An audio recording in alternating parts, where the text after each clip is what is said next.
क्रिस्त में मेरे प्रिय भाइयों और बहनों, दैनिक आहार के इस अंक में मैं आप सबों का स्वागत करता हूं।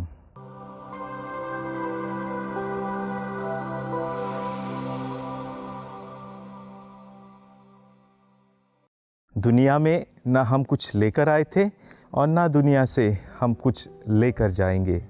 यही आज के पहले पाठ के माध्यम से संत पौलुस हमें सिखाना चाहते हैं। तीमुथियुस के नाम संत पौलुस का पहला पत्र अध्याय 6। मेरे प्रिय भाई बहनों, आज जब जो चीज़ों को हम अपना कहते हैं, अगर हम इस पाठ के नज़रिए से देखें तो कुछ भी हमारा नहीं है। और इसलिए संत पौलुस हमें चेतावनी देते हैं कि हम सबसे पहले अपनी आत्मा के लिए फल कमाएं। अगर हम इन प्रलोभनों में डूबे रहे, दुनियाई प्रलोभनों में डूबे रहे, तो हम उस आत्मा को खो देंगे जो अनंत काल तक निवास करने वाली है। उस अनंत काल के लिए, जीवन के लिए हमें अपनी आत्माओं को तैयार करना है। और इसलिए अपने आप को ईश्वर की ओर केंद्रित रखना अनिवार्य है। और इसलिए जब हम ईश्वर की इच्छा को हमारे जीवन में जानते हैं, जो कार्य के लिए ईश्वर ने हमें चुना है, जो सेवा कार्य के लिए प्रभु हमें बार बार बुलाता है, उसे ध्यान में रखते हुए अगर हम अपने जीवन को जीने की शुरुआत करें तो ज़रूर भले कार्यों द्वारा हम हमारी आत्माओं के लिए फल कमा पाएंगे।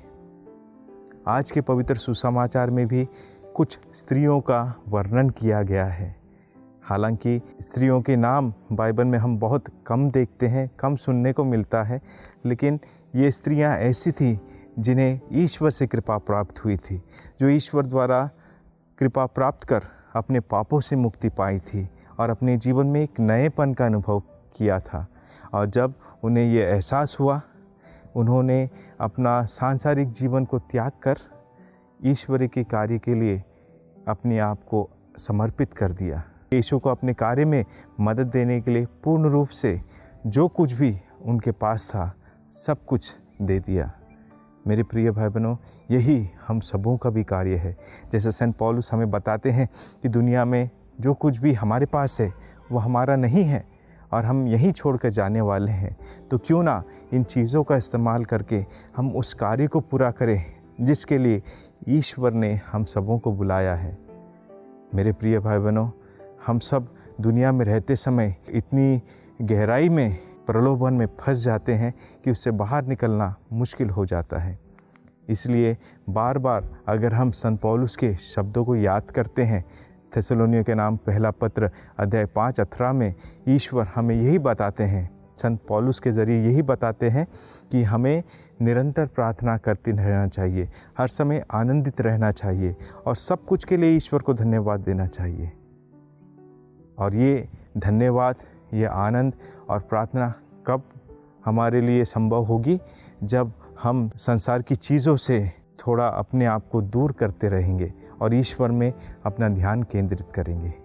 और यही उन स्त्रियों ने भी किया। इस स्त्रियों ने जब ईश्वर का वरदान और कृपा पाई, उन्होंने अपना सर्वस्व प्रभु के कार्य के लिए दे दिया। हम में से हर एक व्यक्ति इसी कार्य के लिए बुलाए गए हैं। मेरे प्रिय भाई बहनों, हर एक बपतिस्मा प्राप्त क्रिस्तीय का कार्य यही है कि हम ईश्वर की राज्य की स्थापना में अपना योगदान दें। क्या हम ऐसा करने को तैयार हैं? क्या ईश्वर के वचन हमारे दिल में, हमारे जहन में ऐसे भाव उत्पन्न करते हैं जो हमें सेवा करने की या दूसरों पर दया दिखाने की प्रेरणा देते हैं? क्योंकि अगर हम उन नारियों के बारे में जानें तो उन दिनों में उनके लिए संभव नहीं था कि वे आकर सेवा करें, प्रार्थना करें, क्योंकि कई सारे नियम कानून यहूदी धर्म में थे जो स्त्रियों को इन सब चीज़ों से दूर रखते थे। लेकिन फिर भी इन स्त्रियों ने जब यीशु को पा लिया तो उनका साथ कभी नहीं छोड़ा। तो आज हमें ईश्वर ने वरदान दिया है, हमें ईश्वर ने अनंत काल के प्रेम से प्यार किया है, उसी प्रेम को हमें भी लोगों तक पहुंचाना है। तो आइए हमारा संपूर्ण सर्वस्व हम ईश्वर के कार्य के लिए समर्पित करें और उस अनंत कालिक जीवन के लिए आस करते रहें जिसमें हमें ईश्वर प्रवेश देना चाहते हैं, जिससे हम ईश्वर के साथ एक होकर सदा आनंद और शांति में निवास करें। आमीन।